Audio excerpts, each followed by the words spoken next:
আমরা আসলে মূলত এখন বৃষ্টি হচ্ছে, মূলত আমরা ওনাকে 10,000 টাকা দিয়েছিলাম, 10 টাকার বান্ডিল। ওকে, তো সেই ক্ষেত্রে ওনার এই টাকাটা হয়তো নোট করতে একটু সমস্যা হতে পারে, যার কারণে আমরা পরবর্তীতে আবার এসে, যেটা আমার সৌদি 360 লাইফস্টাইলে এই ভিডিওটা আছে, আমরা আবার এসে 10,000 টাকার একটা বান্ডিল, এই যে 10,000 টাকার একটা নতুন টাকার বান্ডিল, এই যে 10,000 টাকার বান্ডিল, আর এটা দেন।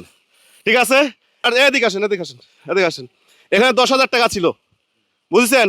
আমি চাচ্ছি যে উনাকে নোট করে দিয়ে গেলাম, যেন ওনার এই টাকাটা যেন ওনার সমস্যা না হয়। ঠিক আছে? হ্যাঁ ঠিক আছে। হ্যাঁ, ওনার টাকা বুঝি পাইছে? হ্যাঁ বুঝে এই যে দেখি আবার দেখান, এখানে 10,000 টাকার বান্ডিল আছে নাকি বলেন? হ্যাঁ আছে। ঠিক আছে, ঠিক আছে, দরিদ্র লোক, ঠিক আছে ধরেন। এখন কি নতুন টাকা বাড়ি কেমন লাগছে? খুশি হ্যাঁ, খুশি।